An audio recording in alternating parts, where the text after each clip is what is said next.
Hey there, welcome back. In today's video, I'm going to show you how to start some basil from seed, but not just any regular green basil, but some dark opal purple basil. It gives a wonderful pop of purple color to your garden. It's extremely strongly fragrant, and it also has a stronger flavor. So keep that in mind in your recipes. But let's not get too ahead of ourselves. We got to plant it first. So let's get in there and start planting.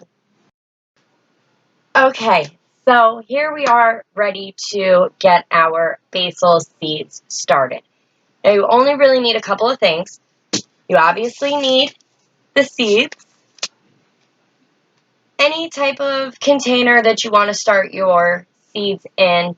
I like to use these little old containers that I've collected throughout the years.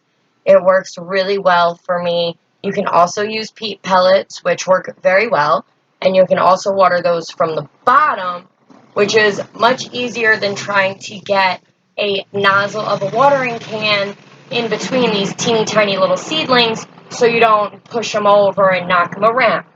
You can also use a spray bottle, which I like to use the spray bottle to water in my seeds after I've planted them. And you also need your container or potting mix.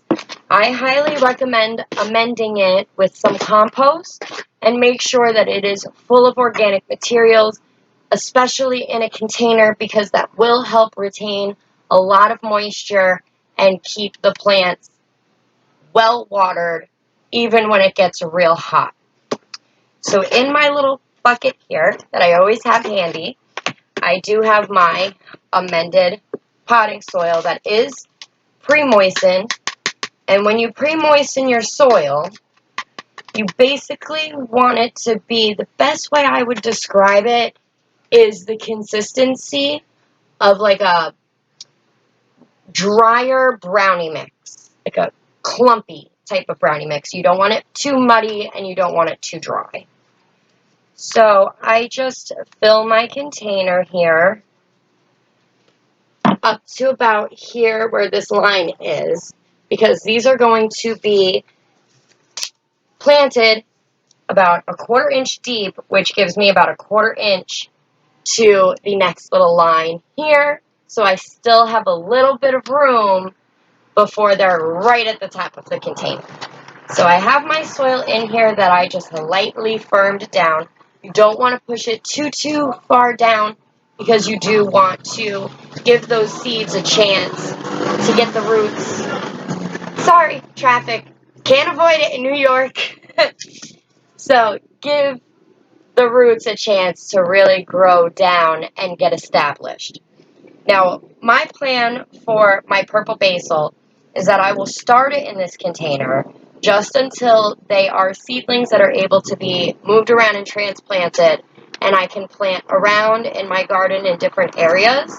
And I can also plant a few in one of the smaller containers that I use for my herb garden, which I bring inside and I keep year round, because I mean, who doesn't want herbs year-round?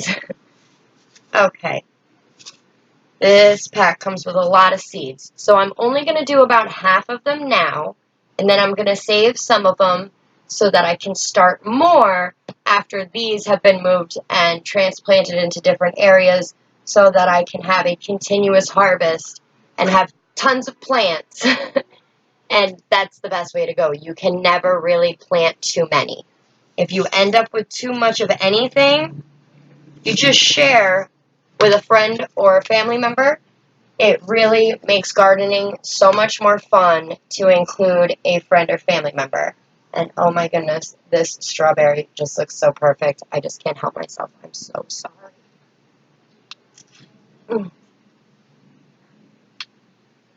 Oh, this is perfect. It's always okay to stop for a snack when you're working in the garden. So I just took out a small amount of seeds. And the way that I go about doing this and I'm not even kidding, I swear it works every time, is I just sprinkle them along the top. I even dropped some on the floor, which is totally okay.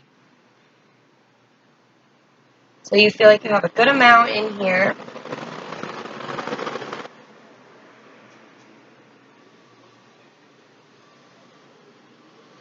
Alright. I'd say that's good. I took out a few too many. I'm just going to put those right back in there so I can store them for future planting. Now, the way I like to place the soil on the top, I will not use any tools for. I like to do this with my hands. I do not mind at all getting my hands dirty. It's honestly one of my favorite parts of gardening. So I just grab the soil. And the reason I do it with my hands like this is so that I know that it's nice and loose on the top, and it will be very, very easy for the seedlings to be able to pop through. The looser the soil, the easier it is on the seedlings. Just sprinkle that on there.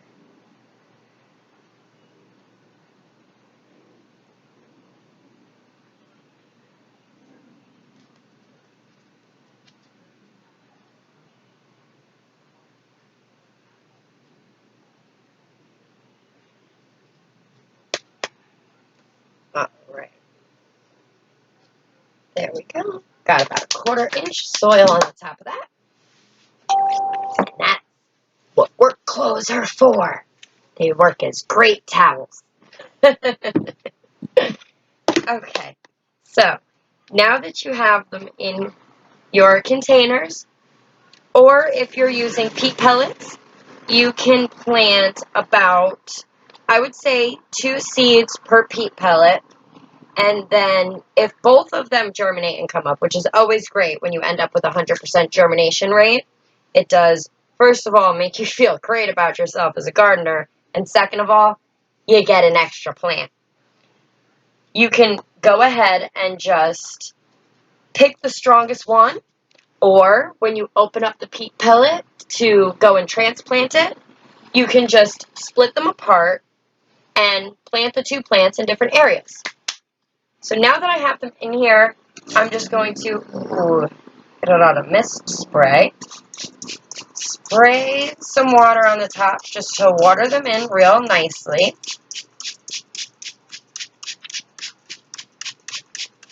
There we go.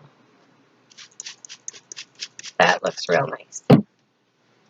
Just make sure that if you are using a container to start seeds or to grow any plants, that you have wonderful drainage in the bottom. These containers have a ton of holes. Let's see. This has about 8 holes on the bottom here. So it will have great drainage. And as the seedlings get a little bit bigger, the fact that I'm growing these outside instead of starting them indoors, they will harden as they grow. That way I don't have to worry about doing the indoor, outdoor for over a couple of a week period, a few weeks. Then I can just keep them outside. They grow nice and strong. They do very well. I actually have some Genovese basil over here in my tomato planter that you really can't see from there. I'll have to show you in my tour. That is actually growing very, very well, nicely hardened, that I started this exact same process and grew outside. Very, very easy to do. As you see, I have these sills. It goes along my entire balcony. That is where I place all of my seedlings for them to grow. And if it gets a little bit cold outside, a little colder than I would like for my seedlings, I just make a little tiny greenhouse with just a little sandwich bag that used for, kids' lunches and snacks and such.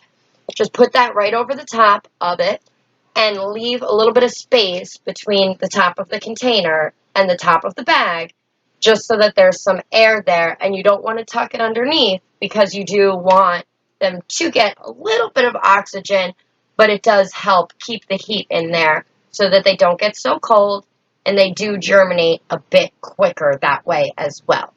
Generally, purple basil seeds will take about 2.5 weeks, can take up to 3 weeks to germinate. So you do have to be a little patient with them. And the way you harvest them is exactly the same as harvesting any other basil. Is you just clip from the top leaf, leaving the other leaf below. And we will get more into how to harvest all sorts of plants when they are ready to be harvested. So that's all we have for now. I hope you enjoyed our video. If you did, go ahead and give it a thumbs up. You can leave a comment. Let me know what you're growing, what you'd like to grow, if you learned something, or if you too are super excited about growing purple basil, because I just absolutely have been wanting to do this for, it feels like forever. But it's been probably about 3 years I've been wanting to grow this. And it's finally happening, so you got a very, very excited Candee right here. And if you haven't subscribed, go ahead and click that button and make sure you ring the bell so you don't miss any of our uploads, including our weekly Wednesdays live premieres of the tip of the week to keep it cheap so that you can garden without breaking your bank. All right, we'll see you next time.